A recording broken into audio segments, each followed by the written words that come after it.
Eu acredito na minha geração, fui escolhido para mudar essa nação. Eu acredito na minha geração, fui escolhido para mudar essa nação. Eu acredito na minha geração, fui escolhido para mudar essa nação. Eu acredito na minha geração, fui escolhido para mudar essa nação.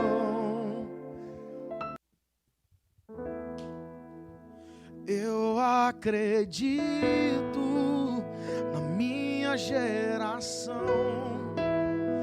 fui escolhido para mudar essa nação. Eu acredito na minha geração, fui escolhido para mudar essa nação.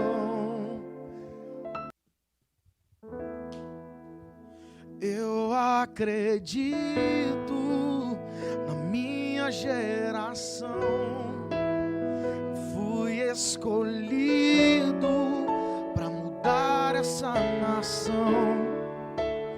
Eu acredito na minha geração, fui escolhido para mudar essa nação. Eu acredito na minha geração,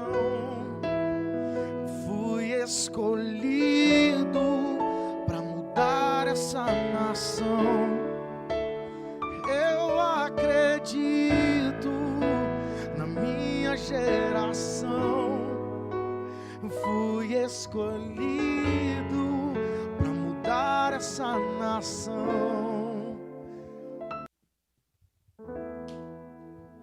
Eu acredito na minha geração, fui escolhido para mudar essa nação.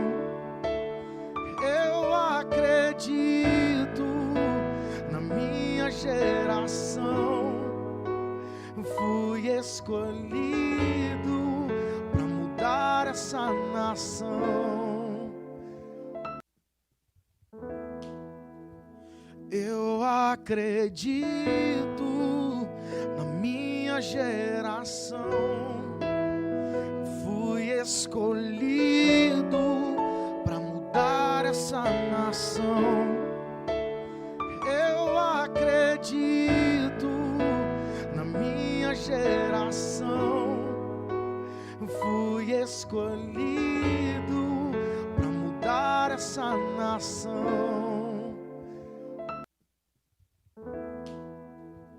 Eu acredito na minha geração, fui escolhido para mudar essa nação. Eu acredito na minha geração, fui escolhido para mudar essa nação.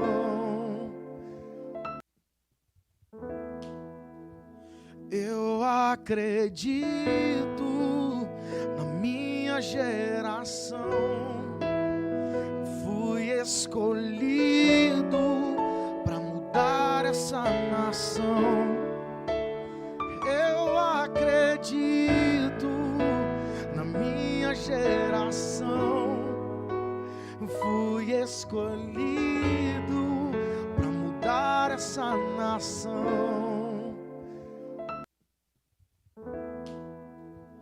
Eu acredito na minha geração, fui escolhido para mudar essa nação. Olá, nação, eu acredito na minha geração. Estamos começando agora mais um episódio do Eu Acredito Podcast e é o último do ano. Então agradeço a todos vocês que têm participado conosco aqui semanalmente e têm feito desse nosso momento como se fosse um encontro marcado. Tem interagido, tem compartilhado, tem nos ajudado de alguma forma a alcançar mais pessoas. Já que você chegou aqui, eu peço mais uma vez a sua gentileza de deixar o seu like. Se ainda não é inscrito, se inscreva no canal, compartilhe. Assim a plataforma vai entender, compreender que o nosso conteúdo é relevante e automaticamente vai recomendar para mais pessoas. Para eu parar com esse trabalho de ficar compartilhando direto, que já está sendo exaustivo, já são mais de 7 meses aqui, tendo a sua companhia, que de fato é prazerosa, mas é trabalhoso, então eu preciso da sua ajuda.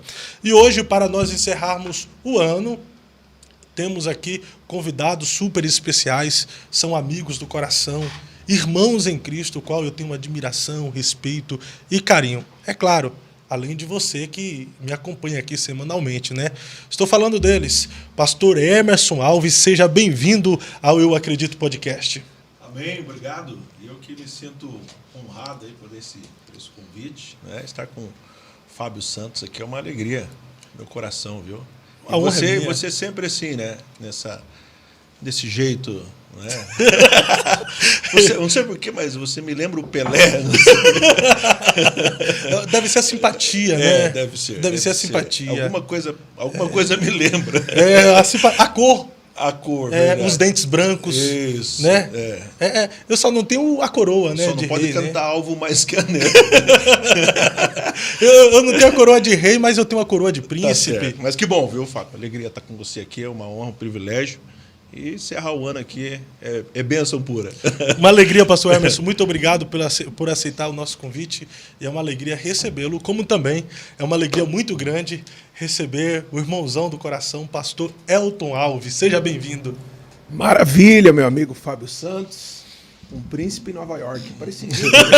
O Ed Murphy, né? Ed Murphy. Só faltou o bigodinho. Isso, só faltou o bigodinho. Não é o Silvio Santos, mas é o Fábio Santos. E tu tá parecido bastante...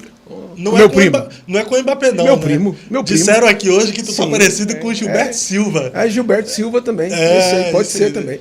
A cor, o dente.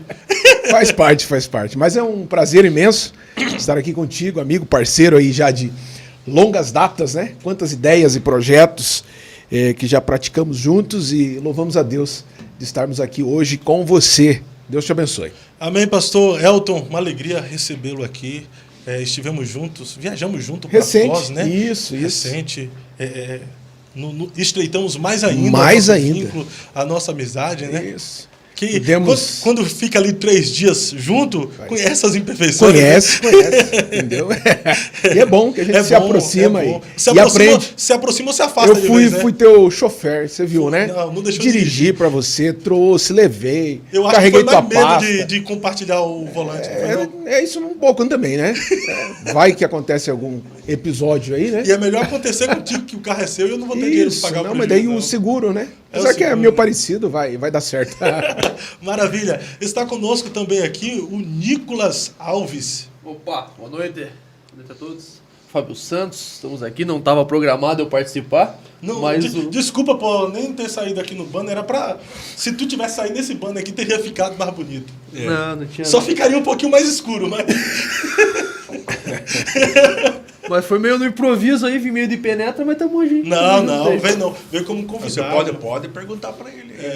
As minhas perguntas, você pode fazer tudo para ele. Maravilha, então, maravilha. Porque se eu convidei o pai, seria injusto também o convite não fosse extensivo para o filho. Pois é. Eu acho assim que quem convida o pai e exclui os filhos, não quer que o pai vá.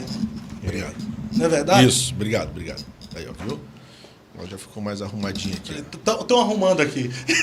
E isso acontece, né? Em alguns lugares, né? As pessoas só convidam, de fato, o pai ou o filho e deixa de convidar os outros familiares, as outras parentelas. Por que isso será? Seria acepção? Eu queria ter trazido a família toda aí, rapaz. Mas ia faltar espaço aqui, rapaz. Ia, né? Ia faltar espaço. Não, então foi. Mas estão online aqui, ó. Estão online aqui. Estão online, estão acompanhando. Minha esposa está online aqui. Um beijo para você. O povo de Paranaguá está acompanhando aí, né? Tá acompanhando. Abraço aos irmãos de Paranaguá, o povo mais pentecostal do Paraná. É isso aí. Abraço. Mas vamos lá. Viva extraordinariamente. Qual é essa proposta de viver extraordinariamente? De onde saiu? De onde veio? De onde se originalizou? Olha, rapaz, eu não lembro agora, Fábio, eu não lembro qual foi a origem, sabe? Mas já faz um bom tempo, acho que mais de 10 anos aí eu uso essa frase aí, viva extraordinariamente, e pegou, né? Mas não lembro assim o que foi que deu origem à frase, não é? Mas hoje uso ela já há uns mais de 10 anos. Eu digo mais de 10 anos porque eu achei uma publicação minha esses dias, apareceu ali nas lembranças do Facebook, né, já de mais de 10 anos, 12 anos, e já estava lá a frase, viva extraordinariamente. Então eu não lembro assim quando que originou, né? Mas qual é a proposta? Viver de forma extraordinária? Não, na verdade é o seguinte, a frase é assim, ó, em Cristo, viva extraordinariamente. Né? Porque quando você está em Cristo, né, você não vive mais você. Você deixa de viver a sua vida ordinária, né, a sua vida normal. Você sai da sua vida do natural para viver um sobrenatural. Né? Então a frase completa é: em Cristo, viva extraordinariamente. Quem está em Cristo não vive uma vida normal, não vive uma vida ordinária, né? Não vive uma vida natural, mas vive uma vida sobrenatural. Então é uma vida extraordinária.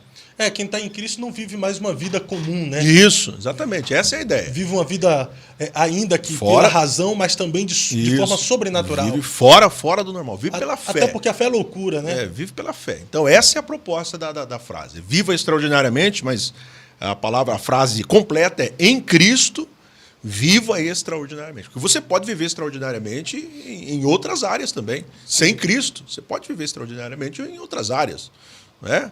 Mas a minha proposta aqui nessa frase é: em Cristo, você de fato tem uma vida extraordinária, uma vida fora do comum. Então, fora de Cristo também tem como viver de forma extraordinária? Tem sim. Mas não de forma... Mas não para Deus, de né? forma plena, né? Eu acredito que só em Cristo a gente vive de forma extraordinária, exatamente, de forma plena. Porque tem gente que você vê que ele vive uma vida, uma loucura. Ele vive uma vida fora do comum, mas ele não tem Cristo. Né? Você pode viver uma vida extraordinária em outras áreas, em outras crenças até, mas a minha proposta é: em Cristo você vive uma vida extraordinária, de fato. Mas ainda que essas pessoas vivam uma vida extraordinária fora de Cristo, nunca será completa. Realmente, não será plena, né? Não será plena, né? É verdade. Acredito que a vida extraordinária, plena e completa é apenas em Cristo, porque só Ele preenche tudo que nós precisamos e tudo que nós necessitamos. Vou dar razão para você. Foi da forma como o próprio Deus se apresentou para Moisés. Diga ao povo que foi o eu sou que te enviou. Isso. E eu sou no original significa isso. Eu sou o que vocês necessitarem que eu seja. Foi o que Jesus também disse quando os homens lá no Getsemane foi prendê-lo e perguntaram: quem é o Cristo? E ele disse: eu sou. E os homens caíram na mesma hora. Sim. Ou seja, eu sou o que vocês necessitarem que eu seja. Então, só em Cristo, de forma plena, de forma completa, a gente consegue viver de forma extraordinária. Vou anotar isso aí.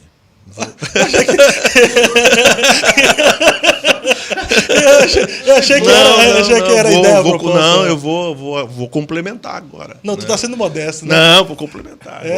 Agora você fechou. Fechou? Maravilha. Pastor Elton, ele tem uma frase que é meio... Eu não sei se dá para pegar pelo lado capcioso, mas eu entendo de outra forma, eu levo para o lado espiritual, né? Seja ousado. De onde se originalizou isso, pastor Elton? Se originalizou, viva extraordinariamente. Em Cristo, viva extraordinariamente. Seja ousado. Seja ousado. Tá vendo? Não, na realidade, essas frases, elas surgiram naquela época da explosão, que a gente queria fazer alguma coisa pro ministério. O jovem pregador, você sabe como que é. Sim. Né? Sempre eles querem ter um jargão, né? E eu comecei com essa frase, é tempo de ser ousado. É tempo de ser ousado. Tudo eu falava, é tempo de ser ousado. Isso daí eu adotei essa frase aí, fruto de um dos líderes que nós tivemos na liderança jovem, que ele falava muito isso, né? Tempo de ser ousado. Até naquele ano foi o nosso congresso de jovens, ele usou essa temática, é tempo de ser ousado. Eu gostei da frase, eu falei, eu vou me apropriar dessa frase e vou fazer dela uma prática para a minha vida, porque se você for ousado nas pequenas coisas, você vai conquistar as grandes coisas. É forte. Então é que você tá falando aí, eu tô na memória. Você tá lembrando? É que nessa época aí, também surgiu o Marco Feliciano, sim, né? Sim. O ministério é hora de semear fogo. É hora de semear fogo. Você comprou um livro do Marco Feliciano? Eu lembro, pô. Então. E ele tinha um ministério. E eu também era pregador Fábio Santos, Isso. Palavra de Impacto. Então, aí eu tenho um amigo meu comentando aqui, pastor Rogério Gomes da Bahia. Ah, ele colocou aqui, né? Que na época ele colocou pastor Rogério Gomes, ministério Mão Santa. Mão Santa. O quê? Mão Santa. Mão Santa. É o homem que tinha É que se unção, né? coloca a mão e acontecia. Acontecia. Aí eu lembrei dessa expressão, mão santa, né? E nessa época, Isso. algumas pessoas até abusavam, Isso. né? Tem um lá no Maranhão que aí tem o nome dele, aí Ministério Paletó Virado. Aí, ó, tá aí vendo? ele disse que quando passava o paletó, um monte de gente caía. A unção né? caía. É isso mesmo. E nessa época aí eu entrei nesse embalo. Né? Tempo de ser ousado e tal. E depois eu peguei essa chave, né? Seja ousado. Né? E é o que a gente tem feito ultimamente. Falado, anunciado o evangelho dessa maneira. Gerando esse entusiasmo na geração de hoje, né? Para ser ousado, ser diferente, né? Fazer acontecer. Dentro dessa visão. E ser ousado dá uma... a proposta é o que? Ousadia, ir para frente. Ousadia, avançar, né? A palavra fazer, no né? seu literal, ousadia é isso, é você ter dínamo, ter força, ter disposição. Ela envolve várias áreas, né? Envolve o contexto espiritual, contexto profissional, contexto material. Coragem, você tem que ter coragem. Quem não tem coragem não vai para frente. Nós estamos hoje inseridos num meio onde a geração de hoje, a molecada de hoje, a gente fala muito com o jovem, né? É uma geração, vamos ser realistas, Nutella. A galera que não é raiz, não tem coragem para muita coisa. Então, é tempo de ser ousado, você tem que ter coragem. Acordar cedo, fazer as coisas acontecerem, encarar os desafios da vida, assumir a responsabilidade. Então, ser ousado é isso. É você ter essa disposição, né? Enfrentar o problema. E ser ousado também dá uma ideia de ser valente, né? Sim, porque sim. A palavra valente significa aquele que não tem força, mas tem coragem. Sim. E nós vivemos em um tempo, de fato, que a fraqueza, às vezes, nos toma em diverso âmbito, né? Fraqueza espiritual, sim, física, esgotamento mental, que nos leva também a uma fraqueza na nossa psique, nas nossas emoções. Então, assim, valente, ser ousado é isso. Não tem força, mas tem coragem. Tem de coragem. avançar, de fazer. Eu acho que também, não interrompendo, Sim, mas pode interromper. A ousadia, né, é você também fazer além da sua coragem, né? De repente você tem coragem. Aí a ousadia te leva ainda a fazer algo mais encorajador ainda, não é? De repente, por exemplo, alguém, sei lá, vou dar um exemplo aqui, você tem um desafio, ó, quero ver se você tem coragem para fazer isso aqui. Aí você vai lá e faz aquilo, não é? E ainda faz algo além ainda, não é? Além da imaginação. Então eu acredito que a ousadia ela vai além daquele teu ato de coragem, não é? Então, É fazer acontecer, né? Fazer acontecer. É porque às vezes as pessoas esperam que simplesmente as coisas não aconteçam, caiam do céu de mão beijada, né? E ser ousado é fazer acontecer. Você fazer acontecer. Neemias poderia muito bem ficar lá na terra onde Sim. ele estava, né? Como era o nome da terra? Fugiu. Neemias, lá com o rei lá que ele estava. Artaxerxes, né? Isso. Nem sei falar o Uma nome. terra distante que ele estava lá. Ele poderia muito bem ficar lá. Suzã, na Pérsia. intercedendo pelo seu povo, simplesmente. Mas ele teve a ousadia. Eu vou lá e vou erguer os muros, entendeu? Sim. Então, e estrategista, né? Estrategista, porque o ousado, ele cria estratégias. né? E qual foi uma das estratégias de Neemias? Ele se relacionou primeiro com o reinado que ele estava, lá de Artaxerxes, na Pérsia e tal, pegou cartas, pegou meios para ele poder chegar lá com uma proposta de solução. Então, isso é ser ousado. Você ter o quê? Essa iniciativa sozinho. Eu vou lá e eu vou dar conta do recado. Eu vou fazer acontecer. Então, se a gente trouxer isso para a realidade, para os dias de hoje, tem muita gente que não consegue fazer nada sozinho. Né? Não tem iniciativa própria. É a falta de iniciativa.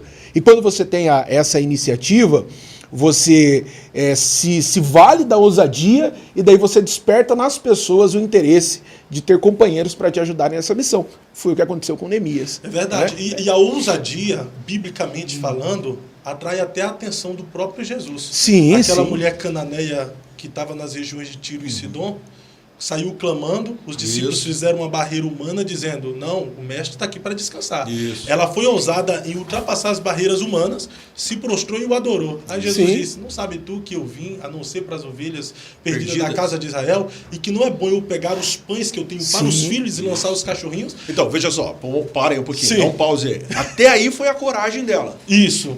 E daí pra frente? Aí quando Jesus faz essa indagação com ela, não é bom pegar o pão dos filhos, deitá-los aos cachorrinhos, aí entra a ousadia dela. É porque o próprio Jesus aqui... Já deu-lhe. Entendeu? Estava falando, olha, você não faz parte das ovelhas perdidas de Israel. Porque se ela tivesse parado ali e ido embora, ela usou só a coragem dela. Verdade. De ir lá. Aí quando ela fala assim, mas os cachorrinhos também comem das migalhas que caem da mesa do seu senhor. Aí ela usou a ousadia. A ousadia, né? Entendeu? Ela foi além. Ela foi além. É a mesma que aquela mulher que entrou na multidão e tocou nas vestes de Jesus, por exemplo. Ela usou a coragem. Entendeu? Quando Jesus falou assim, alguém me tocou. Alguém me tocou, porque de mim isso é uma virtude. Senhor, foi eu que te toquei. É a ousadia. É você ir além do teu ato de coragem. É o que eu penso. Entendeu? Concordo. Você concorda comigo? Concordo plenamente.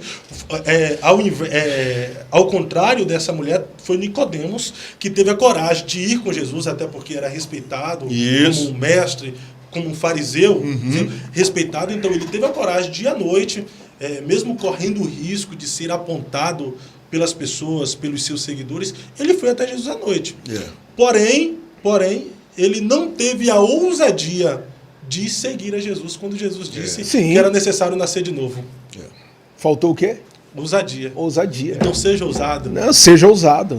Fazer acontecer, ter coragem. Eu vou usar a frase dele a partir de hoje. Vive extraordinariamente, Seja ousado.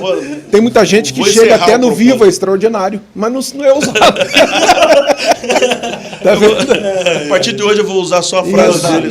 E o Nicolas? Vamos falar do Nicolas aqui. Você já usou um slogan para o seu ministério? Não usei, não. Não usou, não? Não usei.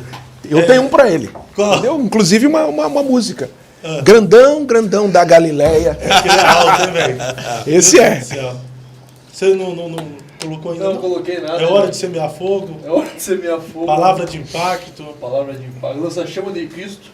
Voz de trovão. Voz de trovão. Tem vários aí. Não bolei nada ainda, né? Até esse tempo tava analisando, vamos dar uma estudada, ver algo pra... Eu acho interessante, né? Tanto é bom, uma identidade. O do pai, que é o principal, do Elton, Vai me pedir patrocínio depois, né? Não vou te dar. Não, mas eu acho interessante esse negócio, porque é a identidade, né? Às vezes muitos são destacados por... Tipo, eles têm a referência com base nisso. Tipo, ele é o do ministério, ele é o pastor Emerson, vive extraordinariamente. Hashtag vive extraordinariamente. É algo que faz parte da identidade do pregador. Não que... Claro que a palavra dele, o chamado dele é o mais importante, né? Mas essa questão de ter um ministério, uma linha para seguir, algo que ele trabalha em cima, é interessante até para ele ter um próprio direcionamento. Sim. Na questão do que ele trabalha, da questão do que ele fala, da questão do que ele busca com o próprio Deus. Eu acredito assim, né? É quando você coloca um tema numa mensagem, você vai seguir aquele tema. Você vai seguir né? aquele tema. Quando você coloca um tema no teu ministério vai ser pautado naquilo ali.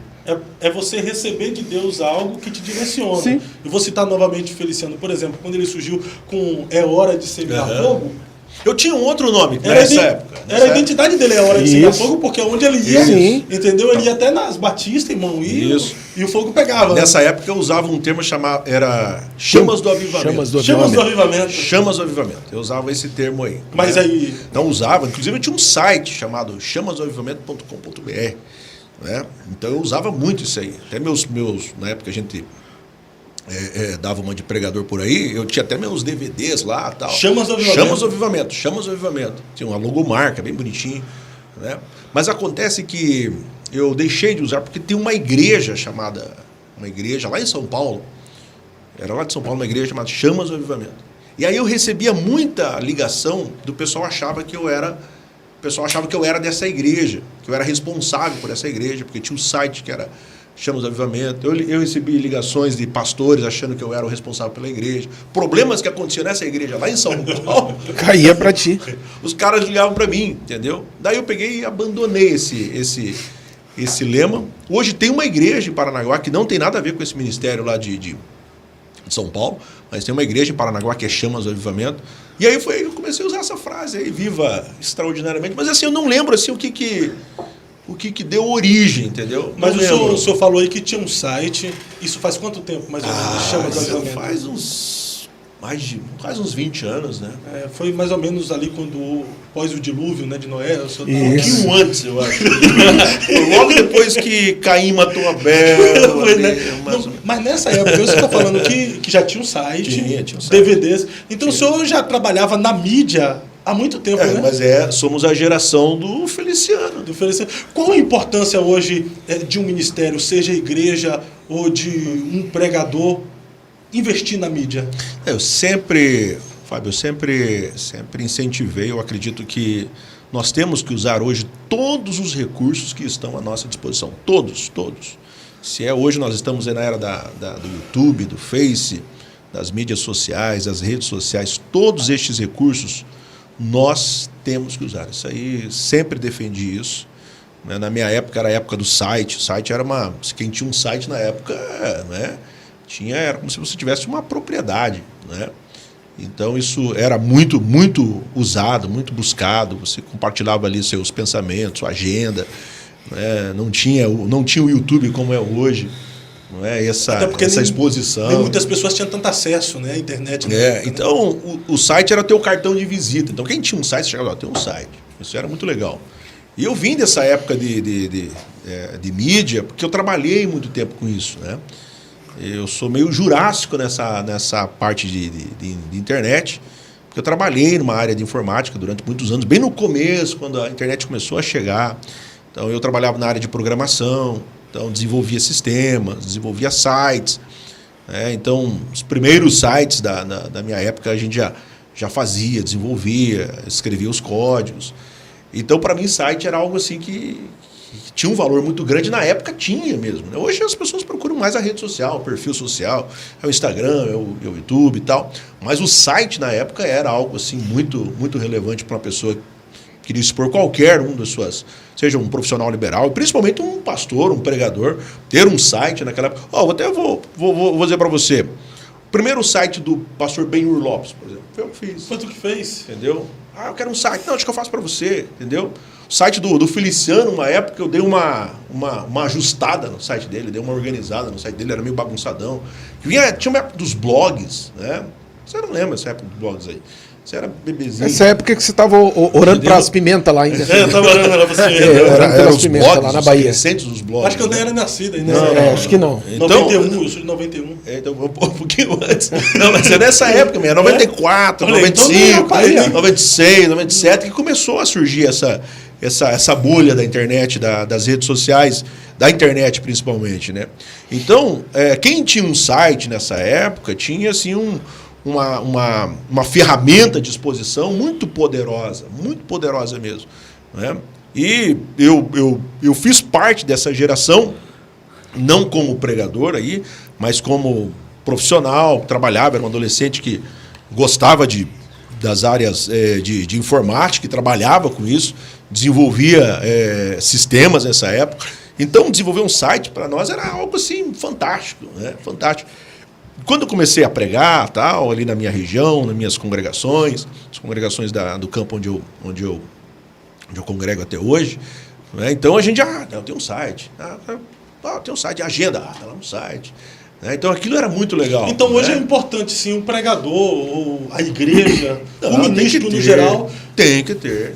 Hoje é uma igreja que não tem, né? Não que isso aí seja a relevância da igreja, o ponto primordial de uma igreja, mas tem que ter. A igreja tem que ter um bom investimento. A igreja precisa olhar para as redes sociais, hoje para as mídias sociais, como uma ferramenta de evangelização. Como é que a gente vai alcançar o mundo inteiro? Hoje está aqui, na palma da nossa mão. Você alcança o mundo todo. Você fala com o mundo todo. Você prega para o mundo todo. Né? Então a igreja precisa estar, não só a igreja, mas todo aquele que deseja pregar o evangelho. Né? Você não precisa estar lá no púlpito pregando o evangelho.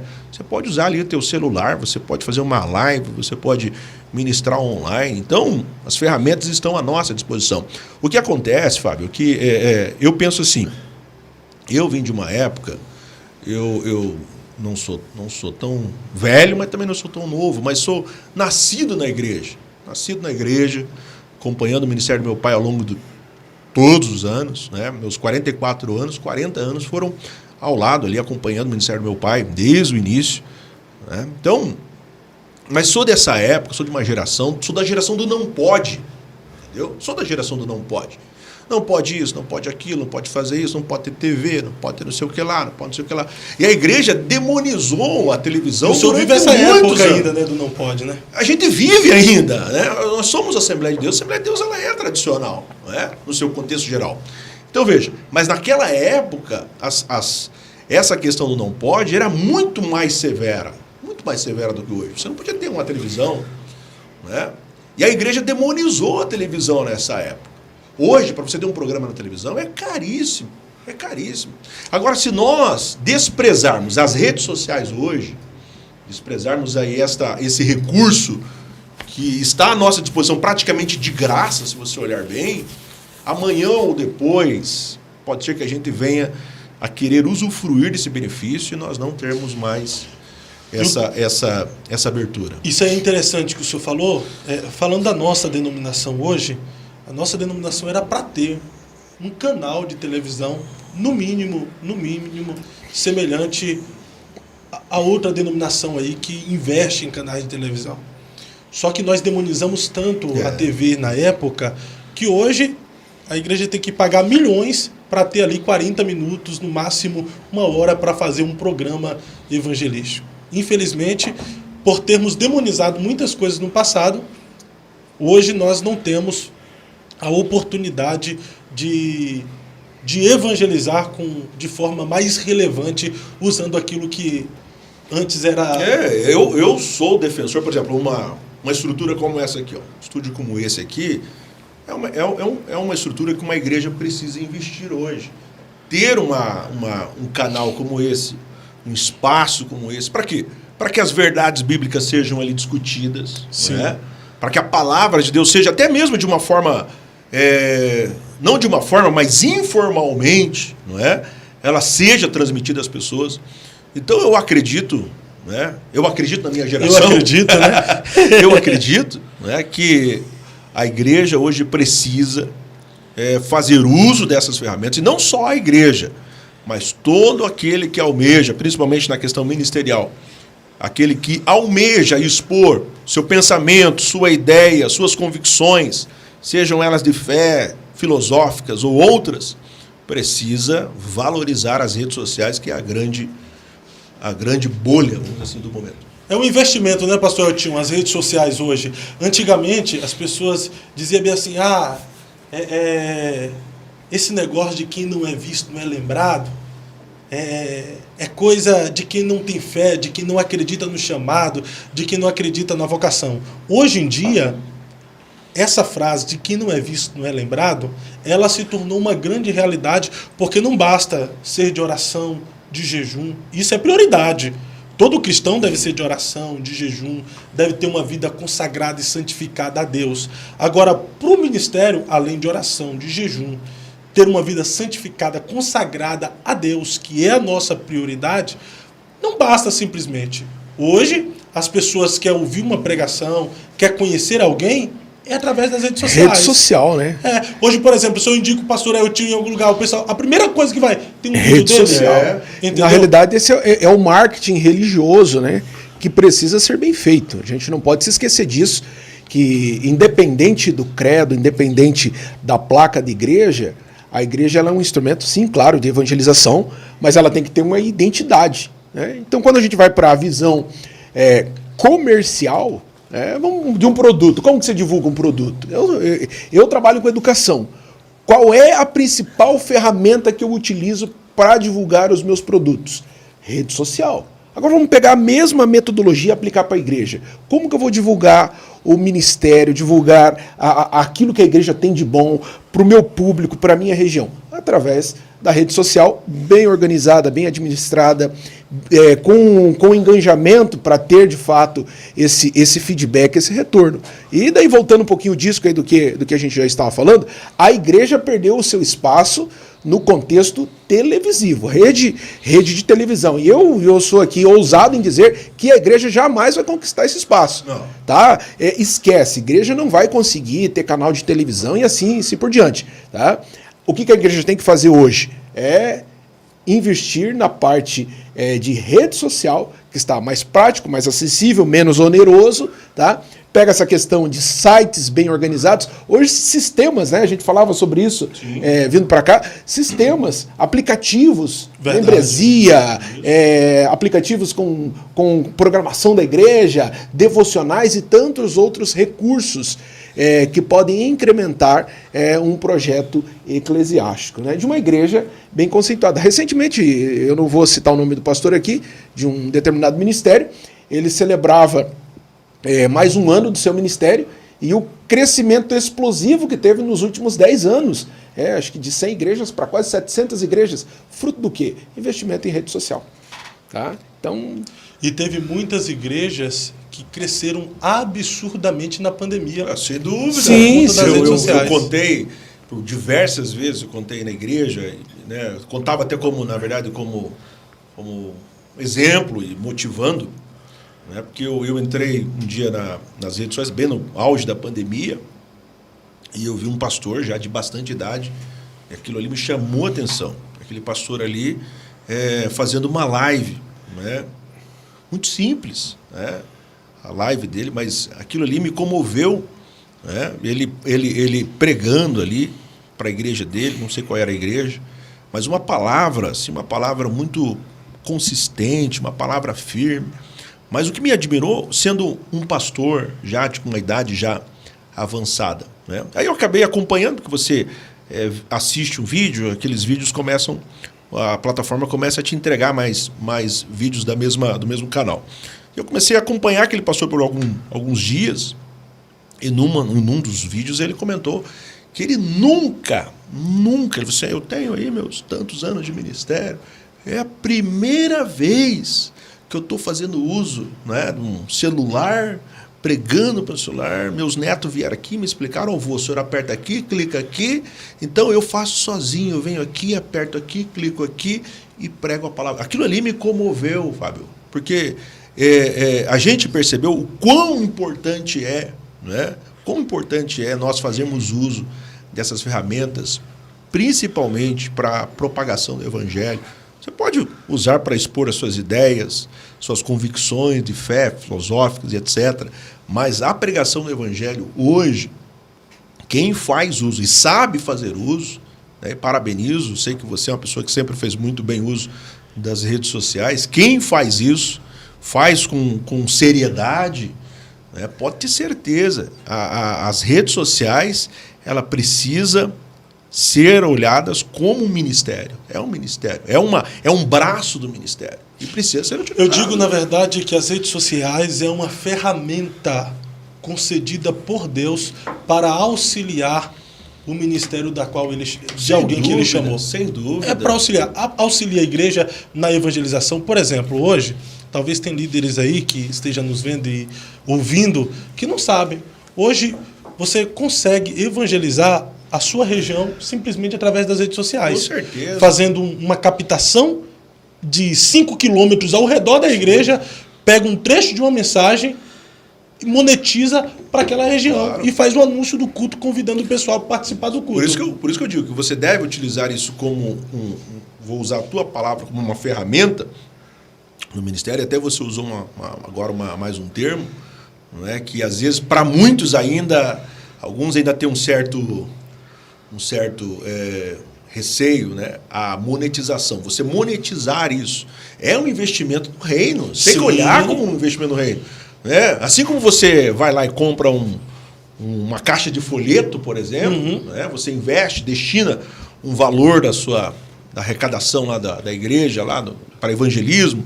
Vamos comprar folhetos para evangelização, vamos comprar bíblias para evangelização. Então separa um montante desse também, fala assim, eu vou monetizar, né? Porque eu já ouvi pastores que não vou monetizar coisa nenhuma, eu vou dar dinheiro pro diabo. Não é dar dinheiro pro diabo, gente. Pode fazer um cartão virtual e monetizar esse cartão virtual, convidando as pessoas para o culto, entendeu? Só não pode apelar. Eu acredito que a igreja ela pode se modernizar sem se mundanizar.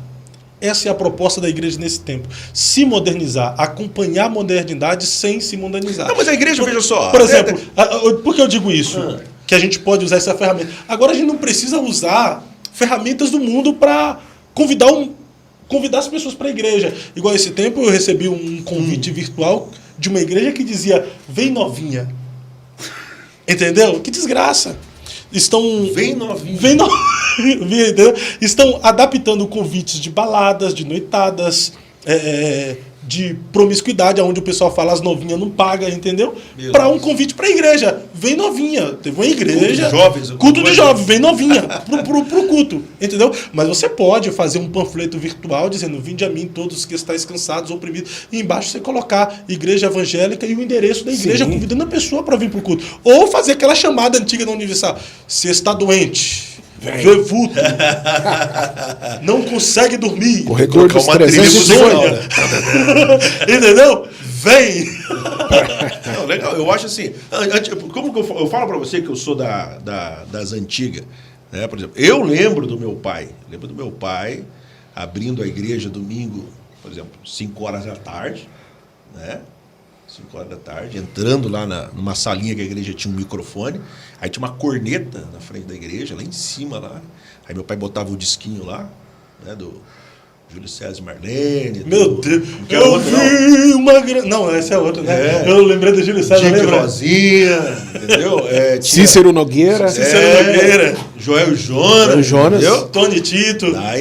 Luiz Arthur. Daí meu pai pegava o microfone, eu criança, eu lembro. Sei lá, no norte do Paraná, ali, Mandaguari, entendeu? Eu lembro disso. Aí meu pai colocava o disquinho lá, ia pra salinha, tinha uma salinha lá, e eu ficava olhando. E aí ele começava, este é o serviço de alto-falante da Igreja Evangélica Assembleia de Deus. A corneta em cima. Ele tocava música lá, né? Era a rede social da época. Cara. E aquela cornetinha tocava para toda a rua ali, entendeu? Daí tocava uns 3 hinos ali, daqui a pouquinho, às 19h30, um grande culto de louvor. Então, essa era a rede social da época, anunciava para o bairro. Você falou, hoje monetizar aí para alcançar teu bairro. Então, isso aí já acontecia com as ferramentas da época. Aí quando a gente fala até da modernização, a gente diz, estamos modernizando a igreja. Meu irmão, se você usa um microfone na igreja, você está usando a modernidade. Se usa uma caixa de som atual. Modernidade. Se usa uma guitarra. É modernidade. Um culto transmitido online, modernidade. É por isso que eu digo, a igreja, ela se moderniza. O que não pode é se mundanizar, né? Sim. Que é uma diferença gigantesca. O Nicolas está doido para falar. Pode interromper a gente. Não, é a questão que você estava falando aqui, o pastor Hermes falou ali que a igreja perdeu o espaço na televisão. E é um espaço que é muito difícil, como foi dito, provavelmente não vai conseguir conquistar. Então por isso que é importante a gente investir na rede social. Porque se a igreja não investir, outras pessoas vão investir. Verdade. O mundo vai investir e outros conteúdos vão investir. E detalhe, com a rede social, nós podemos entrar em lugares que pessoalmente jamais entraríamos. Não entra. Isso mesmo.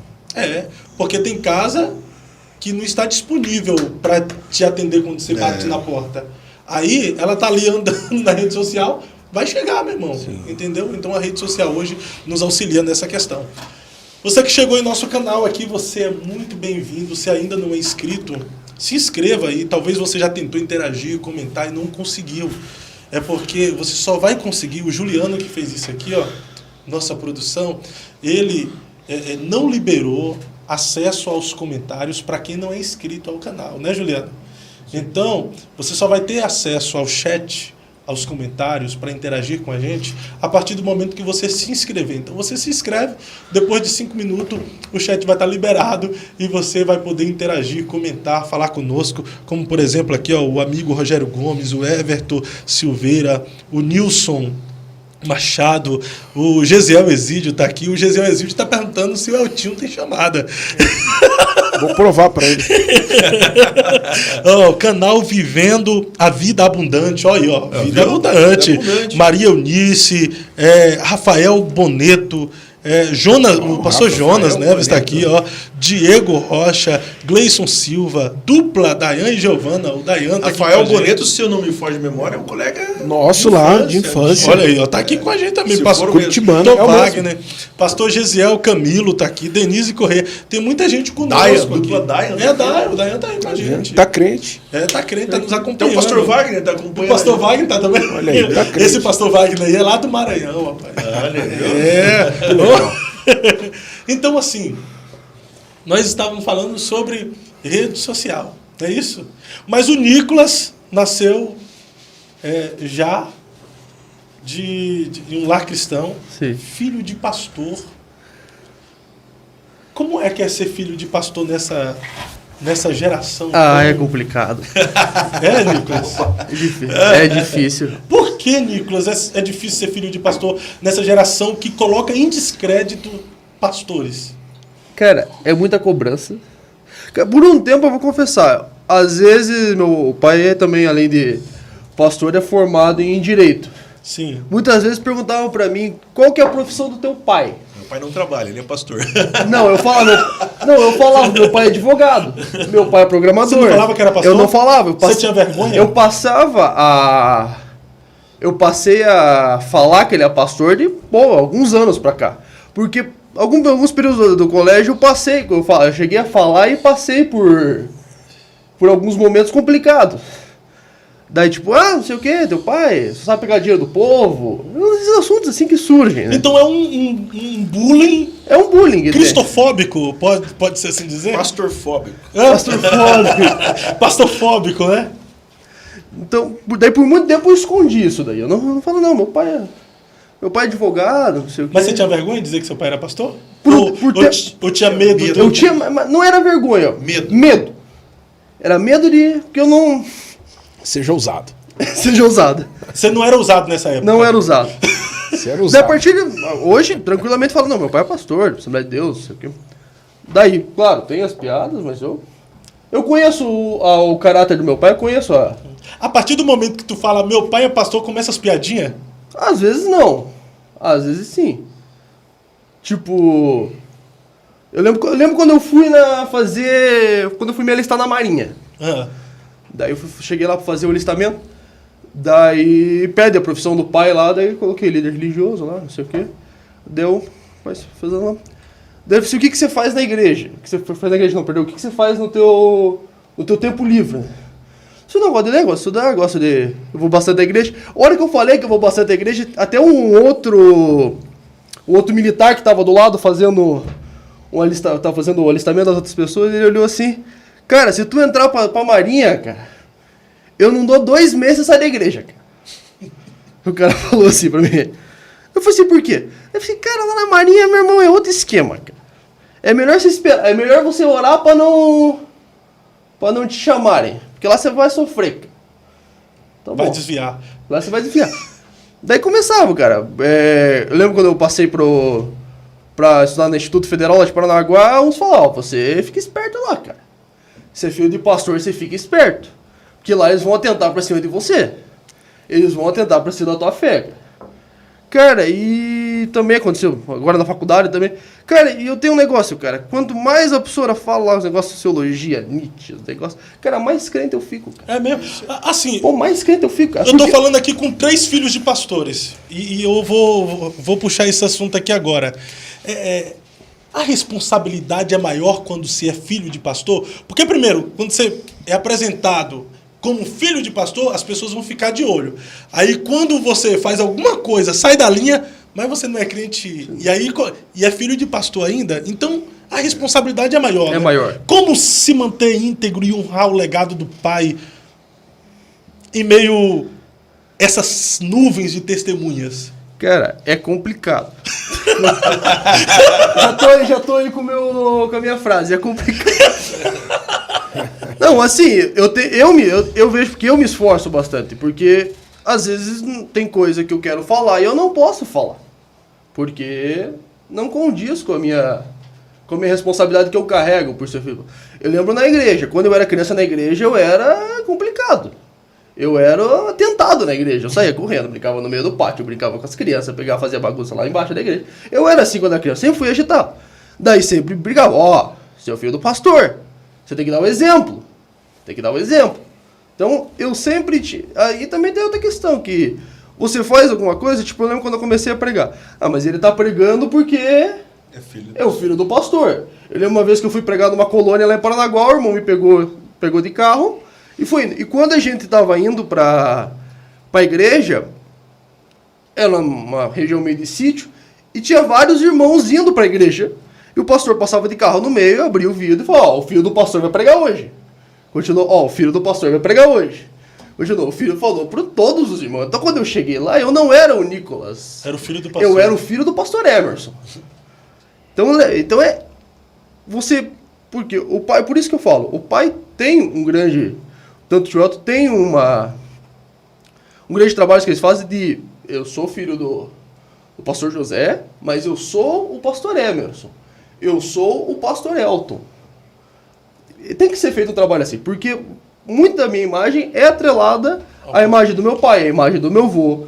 Então, em alguns pontos, até na própria igreja, é cobrado.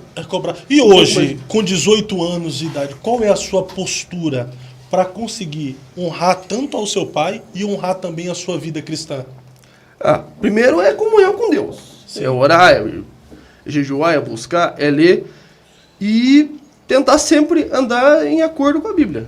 Deixa eu fazer uma pergunta aqui, vai soar como humorada, mas talvez seja a dúvida de muitas pessoas que estão nos vendo e ouvindo agora. 18 anos de idade, entendeu? Nascido e crescido em um lar cristão, dentro da igreja desde bebê. Pureza, santificação, santidade, talvez seja uma das maiores cobranças para quem é filho de pastor. Só que na escola, no mundo secular, a cobrança é outra. Que pureza, que santidade, que viver uma vida pura é retrocesso, é ser fanático. Hoje o mundo não tem padrão de moralidade. Quanto mais imoral, mais aplaudido é. Como manter-se santo, puro, esperar o casamento para perder a virgindade? Como é que é essa ideia hoje para você? Eu tento o máximo. Até que eu nunca namorei, nada. Sério? Não. Nunca deu nada. Um beijinho na boca? Não? Nada. Deixar o número do telefone depois. Porque hoje em dia é muito fácil.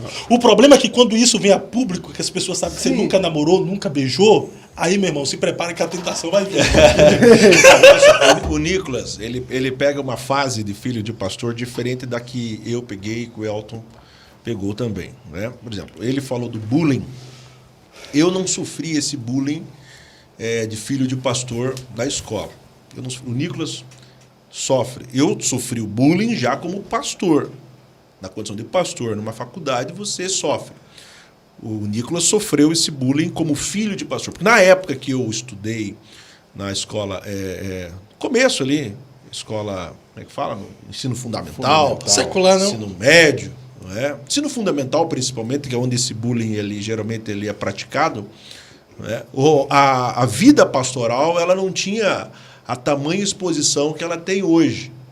Entendeu? E na sua época os pastores também eram respeitados, não, né? Na época que eu, criança, né, que meu pai dirigia igrejas no norte do Paraná, o meu pai começou muito cedo no ministério, então eu chegava numa cidade, a gente se mudou muito, moramos em várias cidades do norte do Paraná, Então, na cidade, quem eram as pessoas respeitadas numa cidade naquela época? Era o delegado, né? Era o padre E o pastor.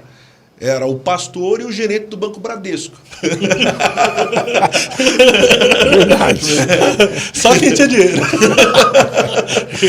pastor sofria nessa época. Mas esses eram... Bamerindos.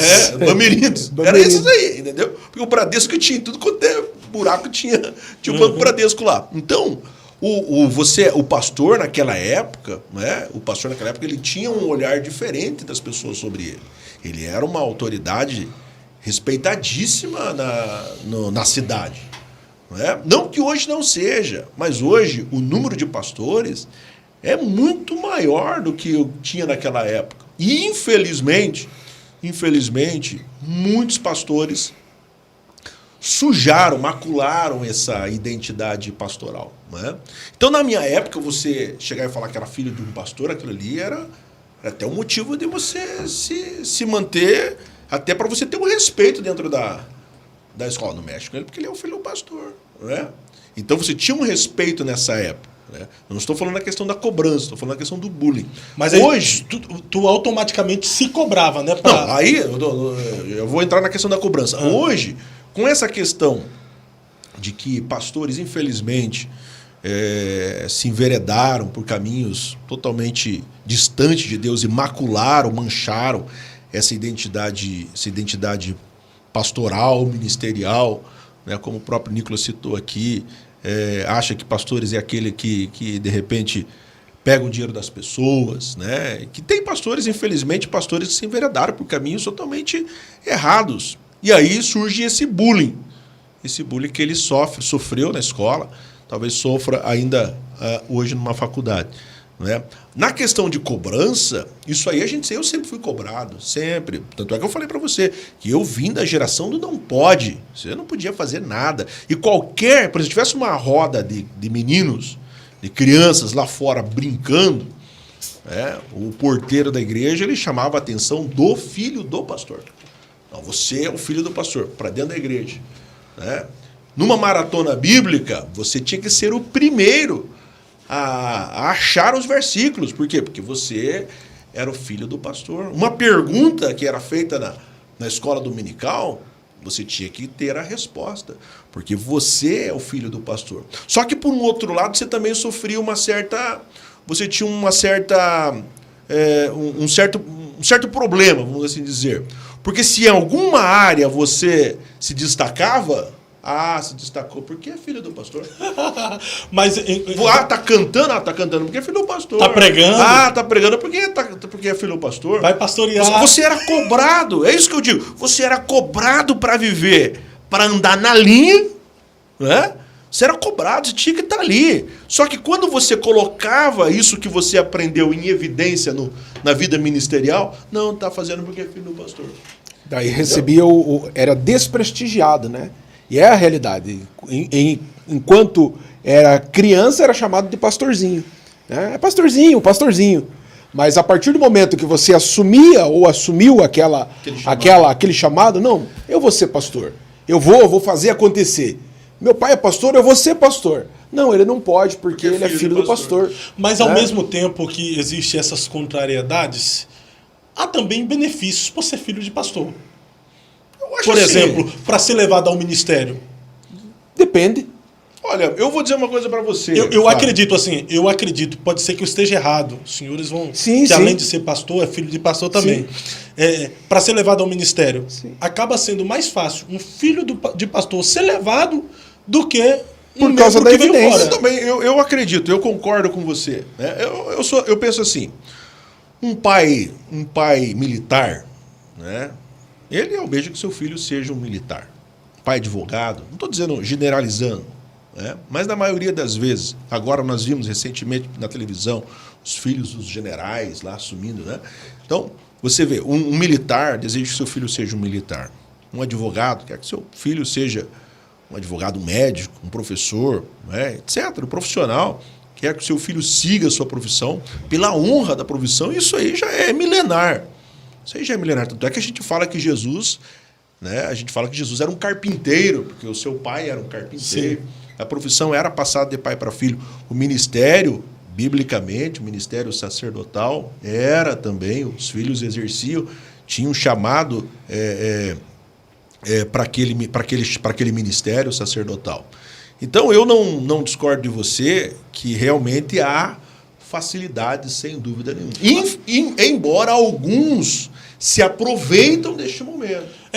Assim, existem as contrariedades de ser filho de pastor, mas há esse benefício, pelo menos no ministério, nos cargos. Eu posso assim dizer, se meu pai não está aqui para poder falar, né, já descansa no Senhor, mas meu pai nunca me forçou no ministério.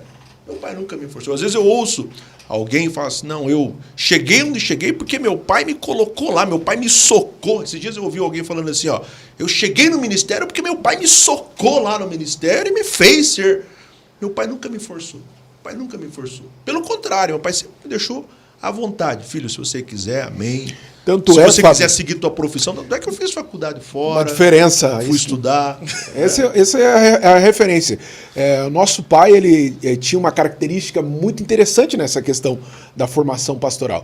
Falando da carreira ministerial, claro, você está inserido no ministério, você é mais visto no ministério. E se você exerce as suas funções ministeriais, automaticamente você também vai ter esse crescimento ministerial. E por ser filho do pastor, claro, vai existir aquela prioridade de você galgar ali os passos ministeriais. Mas o nosso pai, o pastor José Alves, nunca foi uma pessoa que nos intimou para estar no ministério. Ao contrário, o papel dele era o quê?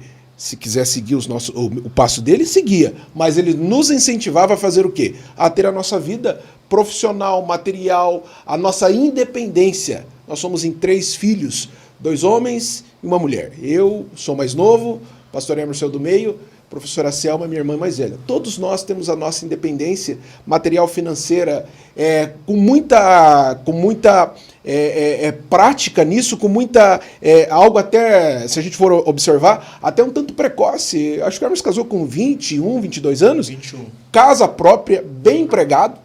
Tá? Eu na mesma sequência, no mesmo caminho. Né? Então, a Selma também, por quê? Porque qual que era o aprendizado? Ministério, vida profissional. Lutem por vocês. Então é porque o seu pai entendia que nem todos filhos de pastor é pastorzinho. Sim. E incentivava o quê? Para que a gente amasse, de fato, o chamado ministério, mas que a gente tivesse a nossa responsabilidade como ser humano, como cidadão, como uma pessoa do bem. Né? Então, são 2 caminhos aí muito importantes. Agora, que é bom a gente pensar e avaliar. Obviamente que a vida pastoral do meu pai sempre me fascinou. Ele é o seu padrão de referência pastoral? Meu pai sempre foi, entendeu? A sua dedicação, né, em prol do ministério. Meu pai exerceu o ministério com muito amor, amor mesmo, muita entrega total, muita convicção, entendeu? Então isso sempre me cativou, entendeu? Essa dedicação, essa entrega, essa convicção da chamada, entendeu? De olhar para a vida pastoral de forma séria, de olhar para a vida ministerial de forma séria, olhar para a igreja como um rebanho de Cristo. Então isso aí sempre foi uma referência para mim. Sempre foi uma referência para mim. Eu tenho a plena certeza que eu não vou galgar 10% do ministério que Deus deu ao meu pai. Eu tenho certeza disso. Mas me orgulho por onde ele chegou. Porque ele é uma referência para mim. E eu vou me esforçar. Entendeu? Se eu chegar aos 10% dele, não é? Eu já me dou por satisfeito. Porque meu pai se entregava. Meu pai, eu chegava na casa dele, no escritório dele, né? O escritório dele tem até hoje lá, nós deixamos intacto o escritório dele. Ele tinha um escritório em casa e tem até hoje, né? Tinha um escritório na igreja. Meu pai sempre leu muito, uma pessoa que sempre lia, estudava a Bíblia, centenas de Bíblias, de livros, milhares de livros. Né? Meu pai sempre leu, sempre estudou, sempre foi uma pessoa muito que que levava muito a sério. Eu chegava lá em casa, eu ficava admirado, né? Às vezes ele até com a questão de enfermidade dele, mas era difícil para ele preparar um texto para uma pregação, né? Ele abria suas 10 Bíblias, livros, e eu falava, pai, como é que o senhor consegue? Não, eu estou aqui preparando uma palavra. Talvez ele nem ia pregar naquele dia, entendeu? Mas ele estava preparando ali uma palavra, entendeu? Uma questão que sempre me chamou a atenção, escola dominical, por exemplo. Né? Meu pai, ele fez parte do conselho da casa publicadora, da CPAD, então ele recebia lá na casa dele lá um kit, sempre um mês antes do trimestre inicial, ele recebia um kit ali, e nesse kit tinha ali a revista da escola dominical, o lançamento da CPAD e tal. Ele pegava aquela revista da escola dominical e o trimestre ia começar o mês que vem ainda. Ele lia da lição 1 até a lição 13. Ele lia todas as lições, marcava, anotava, pegava a lição dos jovens, ele lia, pegava dos juniores, ele lia, pegava a lição do discipulado, ele lia. Ele lia todas as lições e marcava. E marcava tudo. Eu falei, pai, mas o trimestre vai começar ainda daqui um mês e meio. Não, mas eu já estou lendo. Então ele ia para a primeira lição da escola dominical, já na sua mente, com a visão do trimestre todo e de todas as classes. Aquilo ali, rapaz... Pastor, mas vale a pena salientar que o pastor José Alves foi um desbravador no reino, na evangelização, no Paraná. O Sul, eu penso... Batendo direto esse microfone. O Sul, eu penso que seja Desculpa aí, Rogério, né? O Juliano. Juliano, desculpa. Tem que falar Juliano. Juliano. Né, Ju? Eu penso que o Sul seja uma das regiões do Brasil mais preconceituosa em questão racial. E seu pai, não é novidade para ninguém que era negrão, uai. Negrão. Imagina um negrão fazendo uma obra de evangelização. Tem alguma história de racismo que seu pai enfrentou em meio ao ministério? Rapaz, essa daí é até uma área que é até, por um lado, um tanto racial, né? A gente sabe, do preconceito.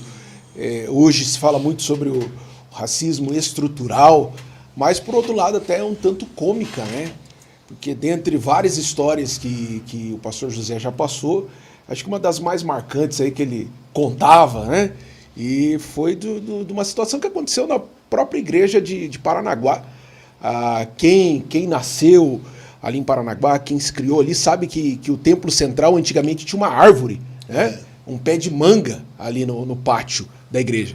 E nós moramos muitos anos embaixo da igreja, ali no fundo da igreja. Em uma das ocasiões, o pai acordava pela manhã e ia varrer o pátio da igreja, porque caía as árvores do pé de manga, e para ele aquilo ali era natural, pegar a vassoura e varrer aquele grande pátio lá. E ele está numa das manhãs varrendo o pátio da igreja, entra um carro e desce uma dupla e fala, e aí, negão? Entendeu? Era dupla de cantores? Isso, uma dupla de cantores. E aí, negão? Tudo certo? Tudo certo, tudo bem. Negão, tem um copo de água gelada aí, negão? Entendeu? Tem sim. Então, negão, já ouviu falar da dupla tal? E ele falou, já ouvi falar, então somos nós. Entendeu? Pega um copo de água gelada para nós lá, negão. E ele foi, pegou, trouxe a água e a dupla falou assim, negão, onde que fica a igreja X? Perguntou a congregação. Ele falou, fica em tal lugar. Então, hoje à noite você vai lá, negão. Leva... E eles não identificaram o seu pai como presidente da igreja? Leva 10 para comprar o CD. Não esquece, hein, negão? E por fim, claro, o pai foi lá na congregação, ele era o próprio pregador da abertura daquele congresso, numa das congregações, né? E então a dupla ficou um tanto assustada quando viu ele chegar lá na congregação e ainda foi recebido. Não era de costume dele entrar pela porta principal da igreja, mas naquele dia foi bem na hora que iam fazer a leitura e o pastor José está chegando, nosso presidente, vamos receber, já que a igreja está de pé, vamos recebê-lo. E já vamos recebê-lo aqui no púlpito, então a dupla ficou um tanto constrangida. Mas daí a gente pega esse chavão do negão, né, que vem daí do conceito do racismo estrutural, às vezes de desqualificar a pessoa pela cor, pela raça, e aquilo que você falou, A região sul é dessa maneira. Mas ainda hoje tem isso. Não, Fábio, isso... veja, até, né, ainda hoje existe, infelizmente, né? Infelizmente existe. Mas veja, até pegando um gancho aqui nessa palavra do mano Pastor Elton, meu pai, talvez por essa entrega que ele sempre fez, né, teve ao longo dos seus 50 anos de ministério, e meu pai, eu louvo a Deus por isso e me orgulha pelo pai que eu tive, dele chegar onde ele chegou e galgar as posições que ele galgou, que ele alcançou, principalmente a nível de convenção, né? Então, meu pai chegou a níveis de convenção, e as convenções daquela época não eram constituídas como hoje são constituídas, né?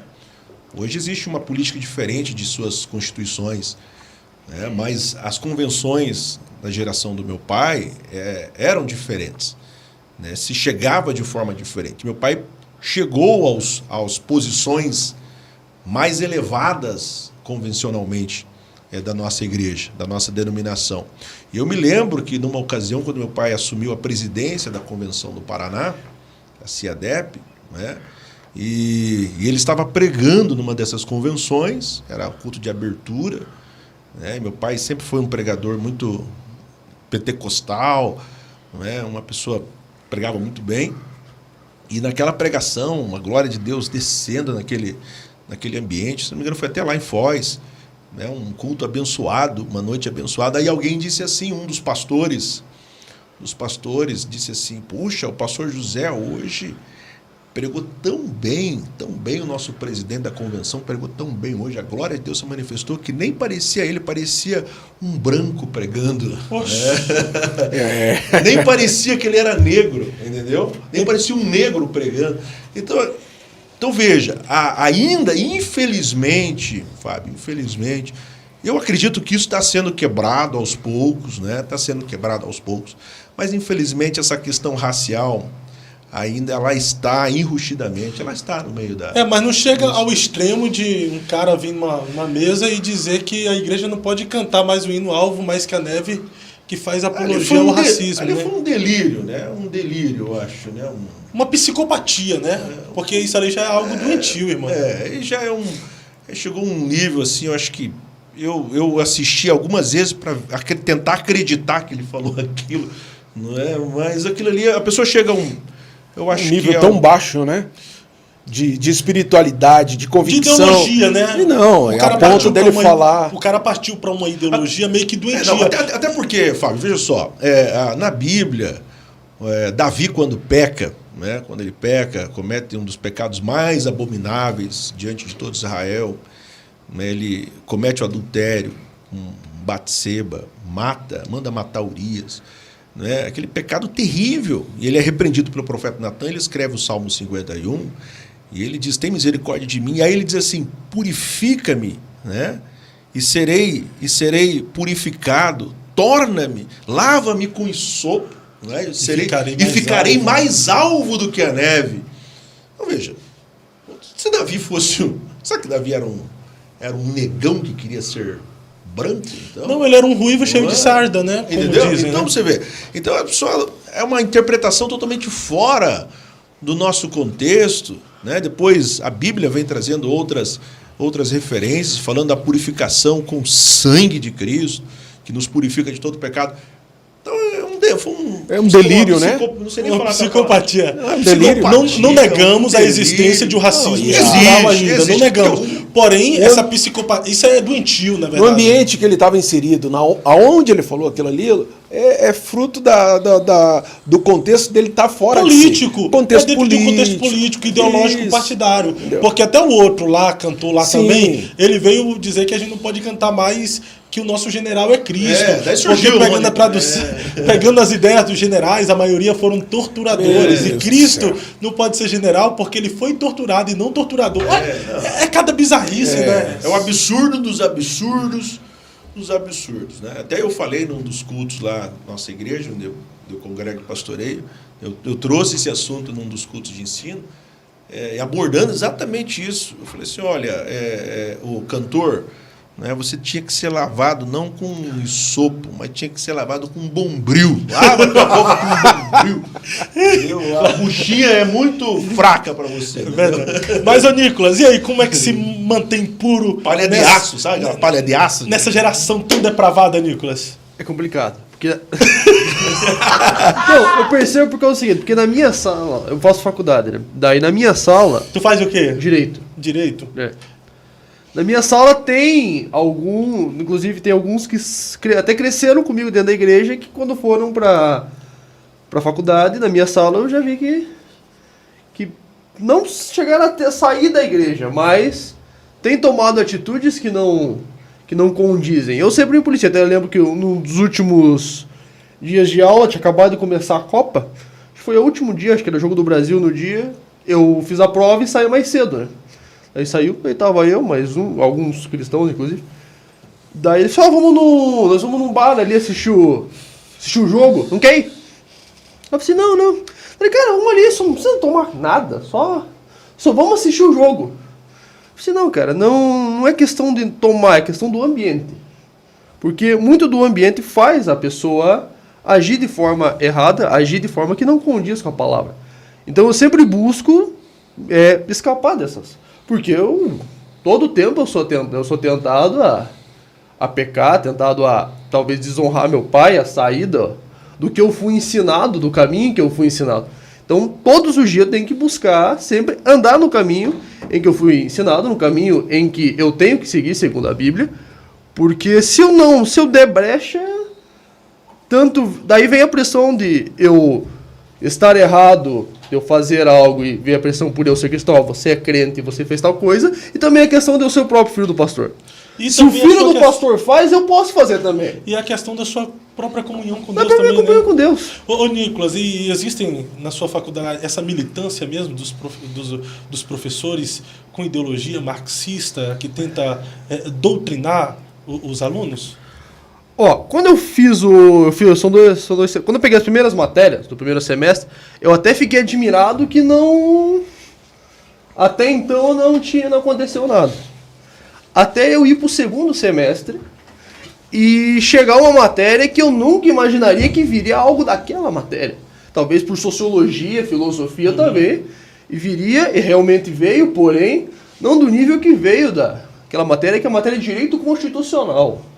Que não tem muito a ver com isso, mas de um dia na aula a professora simplesmente começou a falar diversas coisas ali, tipo, que a Bíblia era machista, que a Bíblia era homofóbica, que ela tinha muitas críticas à Bíblia. Ela trouxe a Bíblia para o direito constitucional. Não sei o que, é porque o cara vai na igreja, depois vai engravida não sei quem, que não fora do casamento, tipo, fazendo uma generalização, depois o casal homossexual adota a criança. Pô, mas ela falou ali até... Foi uma militância, né? Foi uma militância naquela aula ali, bem complicada, e era uma professora, inclusive, que eu me dava bem com ela. Não deixei de me dar bem, mas ela falou coisas ali que não condizem com a minha fé. E outro caso aconteceu numa matéria de antropologia, em que a professora começou a fazer um histórico da humanidade e chegou na questão da reforma protestante, e ela começou a fazer uma mistura de teologia da prosperidade com calvinismo, com um monte de coisa ali que, tipo, dava eu e mais alguns evangélicos ali num canto, daí olharam pra mim e falaram, Nicolas, o que ela tá falando? Tá certo? Eu falei assim, olha, nem tanto. Porque ela começou a misturar, porque você é predestinado a ser rico, porque Deus predestinou a você ser rico. Essa aqui era a teologia pregada na época, não sei onde mistura lá. E assim, quem não é cristão, até alguns cristãos estavam dentro da sala que não estão, como fala? Firmes. Às vezes, por um passa papo, desapercebido, né? Pô, tá falando de igreja, não tá falando mal, de certa forma. Então, vai. E qual é o posicionamento de um fiel cristão nesse momento? Olha, eu tento não gerar discussões indesejadas dentro da sala. Mas você não absorve, né? Mas eu não absorvo. Eu falei certo? Não absorvo. Uhum.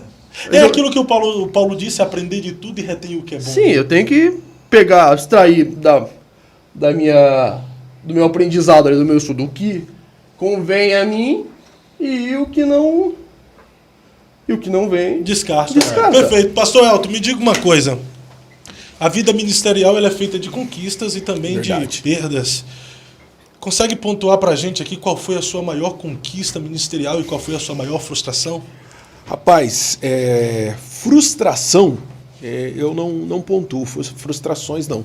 Até pelo fato de que eu considero a vida ministerial como algo crescente, como algo contínuo. A gente tem decepções, né? Às vezes você fica decepcionado com uma situação ou outra que lhe ocorre, mas o fato de você acreditar na sua chamada, acreditar, ter convicção que Deus te chamou para aquilo, muitas vezes vai te afastar do grupo geral, vai te afastar de muitos, mas você não vai abrir mão da sua convicção, da sua chamada. Né? É difícil, é um caminho árduo, é um caminho espinhoso. Eu digo porque eu sempre estive envolvido com as coisas do reino de Deus. Eu tenho 38 anos e desde os meus 18, tá, eu sempre fui envolvido, dedicado, esforçado, fazendo o máximo para que o nome de Deus viesse aparecer nas minhas atividades, nas minhas funções e, acima de tudo, o nome do Senhor fosse glorificado. O maior resultado de tudo isso não são as marcas que você deixa para trás, são as vidas que são impactadas com a transformação do Evangelho. Então eu fico muito feliz quando eu encontro alguém que fala, puxa, através de uma palavra sua eu encontrei a Cristo, através de um livro seu. Recentemente alguém me falou, puxa, eu li um livro seu e Deus falou comigo através daquele livro. Eu tive um encontro real com Deus. Eu ouvi uma ministração sua em tal data e Deus falou comigo. Então eu acho que esse é o maior resultado que a gente pode ter, é quando vidas são impactadas, transformadas pelo poder de Deus. Se eu te disser que eu me frustrei ou que eu sou frustrado com o ministério, é porque eu não acredito na minha chamada. É porque eu não valorizo aquilo que Deus deu para mim. Vão acontecer na nossa caminhada, vão acontecer sim problemas, adversidades, mas a gente não pode desistir.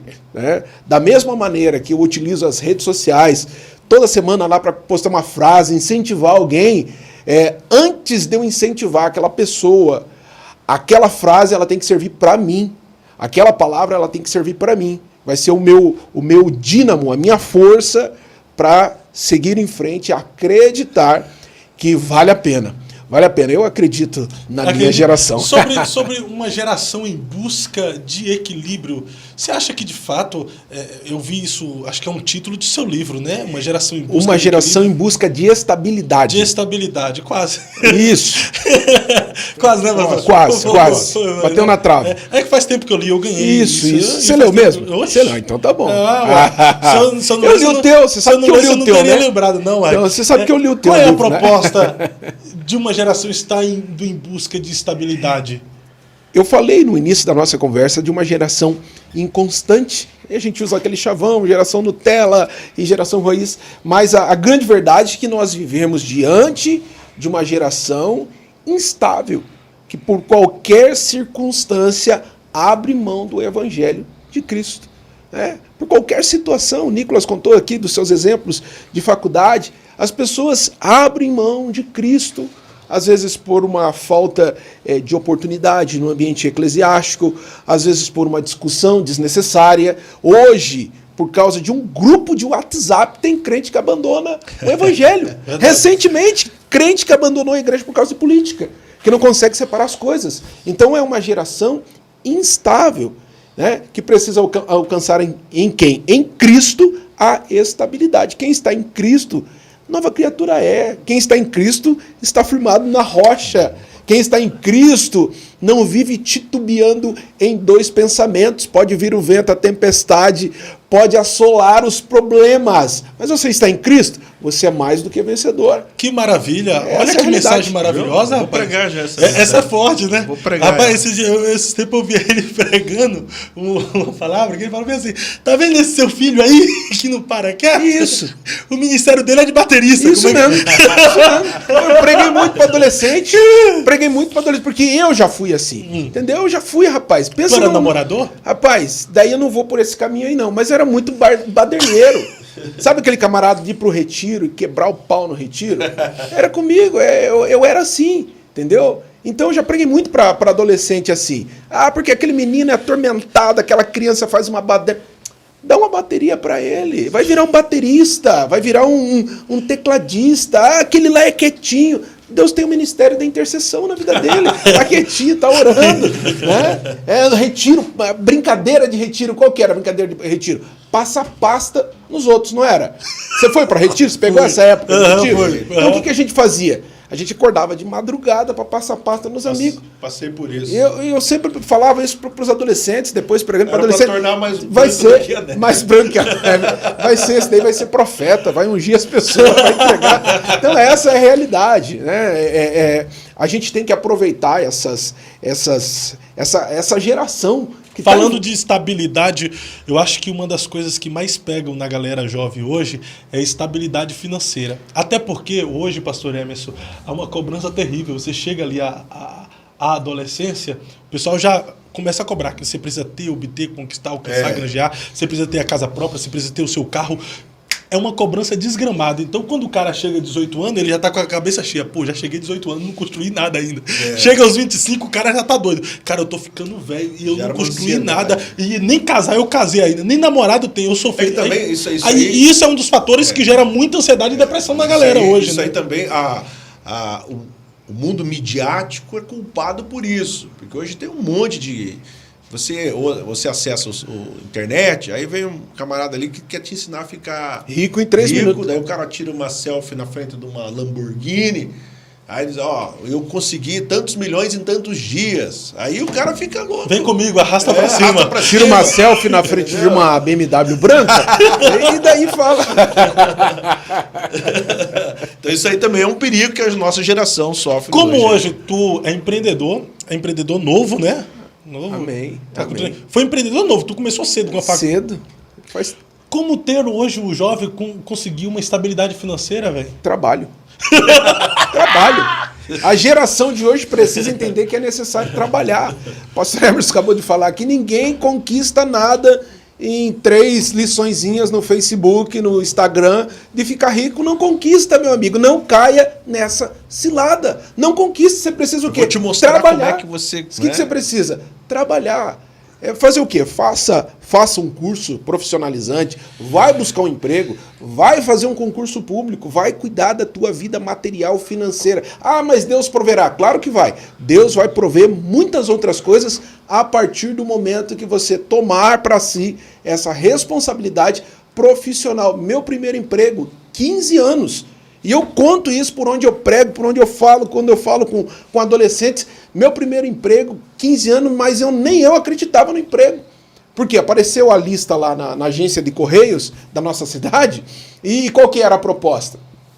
Para estagiários. E quem entende aí de categoria de estagiário, você precisa ter o quê? 16 anos para ser estagiário. Mas eu fui lá e coloquei o nome, eu não sabia. Eu tinha 15. E eu orei aquela semana toda para Deus me dar um emprego lá, Fábio.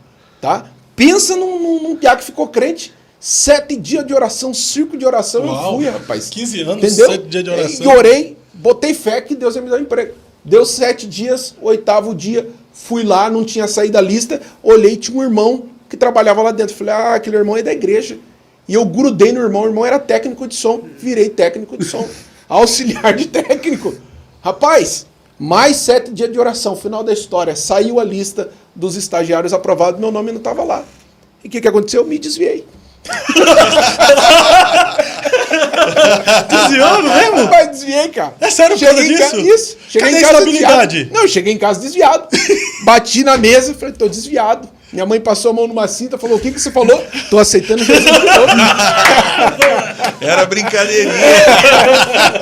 Aceitei Jesus de novo, tá? E minha mãe falou, menino, fica tranquilo, entendeu? Deus proverá. Se você não orou, então aguenta, no tempo certo de Deus vai dar certo. E não é, rapaz, que passaram mais, acho que uns 15 dias, o Correios liga na minha casa e fala, ó, pode aparecer aqui porque tem uma vaga para você. Você tem 15 anos. E estagiária com 16, porém tem uma vaga para menor aprendiz. E o menor aprendiz é carteirinha assinada, tá? Então essa vaga é sua. E eu fui trabalhar no Correios, eu tinha 15 anos, carteira assinada. Deus sempre tem o melhor pra gente, então Deus sempre tem o melhor. E isso me fez o quê? Perseverar, correr atrás, trabalhar, alcançar. Tá? Daí você falou do quesito de empreendedorismo, é uma área que eu atuo, tem empresa e tal. A gente incentiva as pessoas ao quê? A buscar o conhecimento. Sem Mas não conhecimento, tem uma receita mágica. Não tem. A regra é o quê? Estude, busque conhecimento, busque formação e fique atento às oportunidades. E preparado para elas. Preparado para elas. Né? Jovens aí, vamos pegar aqui da nossa região.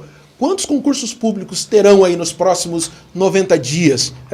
Fazer o concurso, acreditar, passar e ser aprovado e ter resultado na vida profissional. Perfeito, Pastor Elton, você que está aqui com a gente, muito obrigado por sua audiência, por estar conosco até esse horário aqui. É uma alegria muito grande poder ter esse programa, esse podcast, para estar levando à sua casa, a você, aos seus familiares, conhecimento, edificação, experiências. Se você gosta do nosso conteúdo, deixe o seu like. Se não é inscrito no canal, se inscreva no canal, faça parte da nossa família aqui, que a cada dia cresce. São 6 meses, quase 7 meses de podcast, e esse podcast só acontece por causa de você. Então, fortaleça o nosso trabalho. Depois, você pode, após esse podcast aqui, entrar em nosso canal, perceber diversos conteúdos de diversas temáticas que vai agregar para você conhecimento, vai agregar para você edificação espiritual, e nisso você vai estar nos ajudando. Não apenas veja, deixe o seu comentário, interaja, compartilhe para mais pessoas, porque assim a plataforma vai entender que o nosso conteúdo é relevante e vai estar assim recomendando para mais pessoas. E isso também acaba sendo uma evangelização. Talvez você não saiba, mas o seu comentário faz o vídeo chegar mais longe, o seu like faz chegar mais longe, o seu compartilhamento também faz chegar mais longe e alcançar mais pessoas.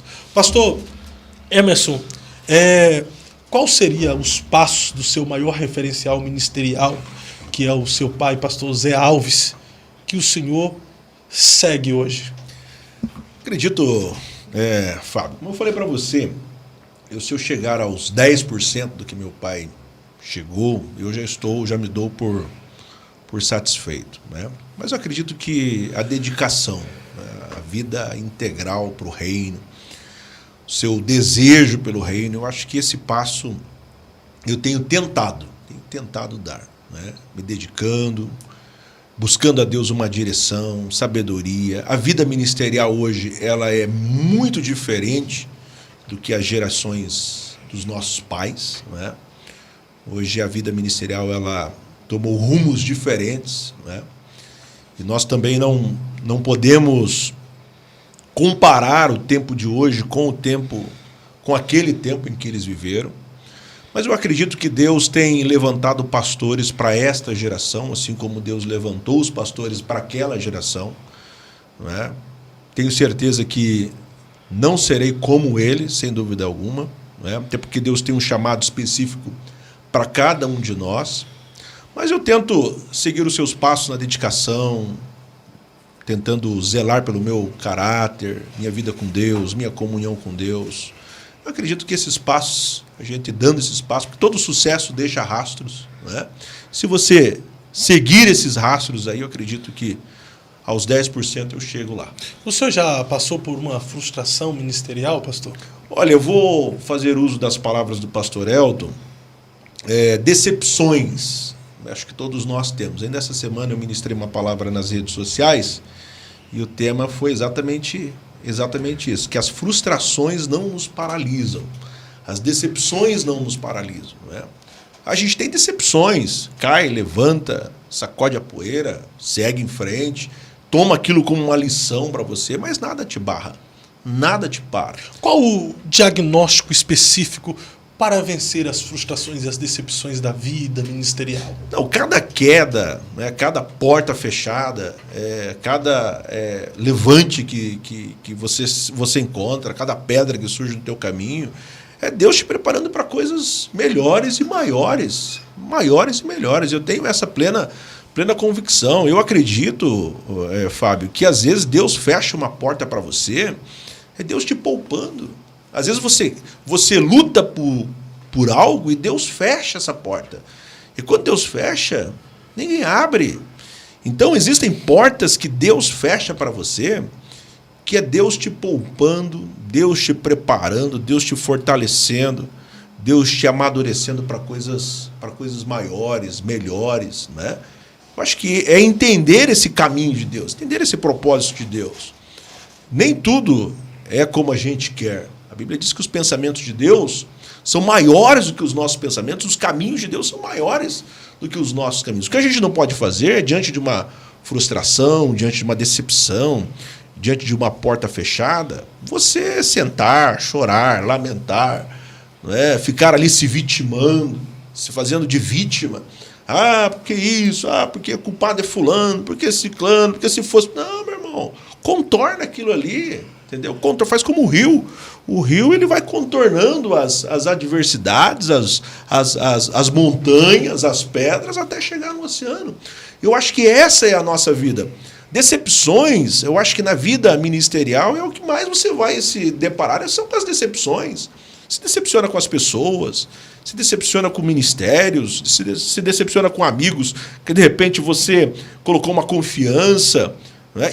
Não era para acontecer isso na vida ministerial, mas acontece. Mas essas decepções não podem paralisar a gente, não pode barrar a gente. Não é? A tua chamada, você tem que ter a convicção dela. Até tem um exemplo da chamada que é tal como uma chama. Não é? Se você colocar a tua mão em cima dessa chama, quem colocar a mão em cima vai se queimar. Então a chama ela não paralisa. Então você tem que contornar, tomar cada situação que você se depara, tome como uma lição para você, tome como uma lição para a tua vida. Fala, Deus, eu vou entender isso aqui que é o Senhor me preparando para algo melhor. Vou contornar isso aqui, não é? E vou seguir em frente. Eu sei que o Senhor tem algo melhor. Então eu tenho comigo que quando você faz a sua parte, né? Deus faz a parte dele. O impossível é Deus que faz, o possível você faz. Quando você faz a sua parte, você cumpre todas as etapas do seu processo, fez a sua parte, a porta está fechada, meu irmão, é Deus te poupando de alguma coisa. Perfeito, pastor. Deus te poupou, sossega tranquilo, contorna a situação, mas não paralisa. Tem gente, eu sempre, nas ministrações eu falo sobre isso, que tem gente que na primeira decepção ele paralisa. Entrega os pontos, desiste, né, abandona tudo. Não. Senão você não vai chegar em lugar nenhum. Teve uma decepção, teve uma situação que de repente te trouxe tristeza, não foi como você... Contorna, meu irmão, e segue em frente. Não para. O propósito é não para nunca. Isso é extraordinário porque até em meio às dores, Deus ele nos dá lições extraordinárias. Sem dúvida. Tremendas, né? Sem dúvida. Pastor, muito obrigado. Eu subi de Paranaguá até aqui, receber o senhor de fato, está sendo uma alegria. Vamos ver se em 2023 o senhor consegue estar aqui novamente com a gente. Ô Nicolas, olha nessa câmera aí que está na sua frente e do outro lado tem um outro Nicolas, cheio de sonhos, jovem, que tem chamada. É alguém que tem os mesmos anseios que o seu, talvez. Qual mensagem de reflexão você deixaria para ele? Não desista. Busque, a dificuldade vai vir, a luta vai vir, a batalha vai vir. Aí busque, peça confiança de Deus, direcionamento de Deus. Faça a tua parte. Se dedique não só... Em todas as áreas, como foi dito aqui, na área da saúde, na área da... Tanto na área da educação, na área do trabalho, dedique-se e também dedique-se ao reino de Deus, né? A Bíblia vai falar que buscai primeiro ao reino de Deus e todas as outras coisas vos serão acrescentadas. Então, colocando Deus como prioridade da sua vida, como prioridade, tanto na sua área profissional, na sua carreira, nos seus estudos também, vão ser agregados à tua vida, porque Deus estará contigo. Então, busque sempre ter uma comunhão com Deus, viver segundo o propósito de Deus para a sua vida. Se fazer isso, buscar a Deus em todo o tempo, não há... A dificuldade pode vir, mas Deus estará contigo. Será mais fácil.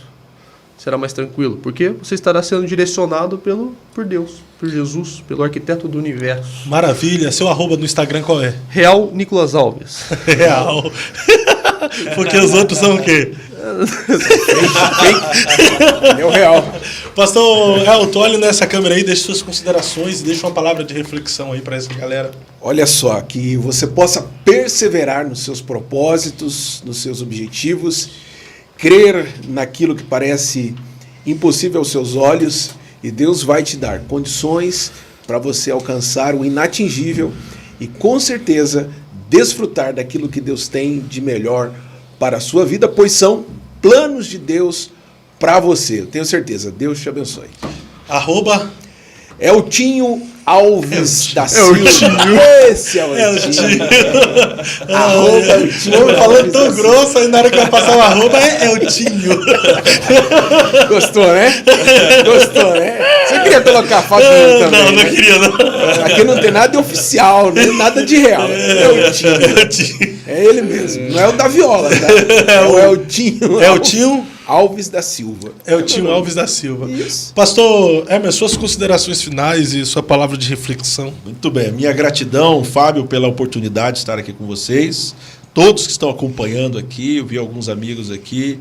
Né? Irmã Geni, vou citar ela aqui em nome de todas, né, que estão aqui também. Minha esposa, Denise. Minha mãe está assistindo aí. Beijão para a senhora aí, irmã Nadir. Né? Minha esposa, Denise, todos que estão assistindo aí. Nossa gratidão pela companhia sempre de vocês nas nossas lives e transmissões. E minha gratidão, Fábio, né? Me coloco sempre à disposição. Parabéns aí pelo seu excelente trabalho, que Deus continue abençoando. Né? E para você que está aí, né, eu deixo sempre um texto que eu também uso como referência, Efésios 3:20. Deus é poderoso para fazer infinitamente mais, além do que pedimos ou pensamos, né, segundo o poder que em nós opera. Em Cristo, viva extraordinariamente. Maravilha, é isso aí, gente. Feliz ano novo, que 2023 seja um ano de excelência, saúde, prosperidade em todas as áreas de sua vida.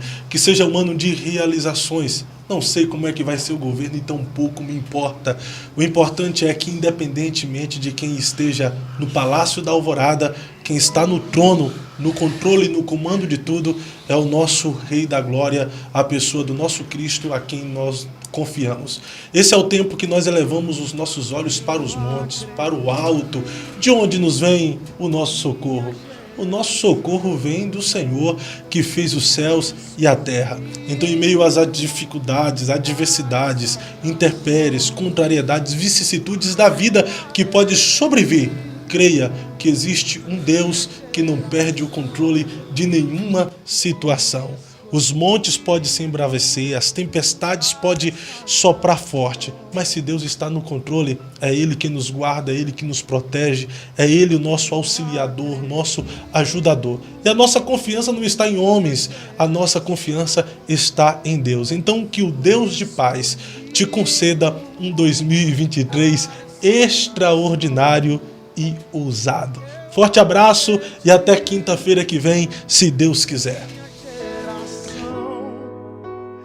Fui escolhido para mudar essa nação.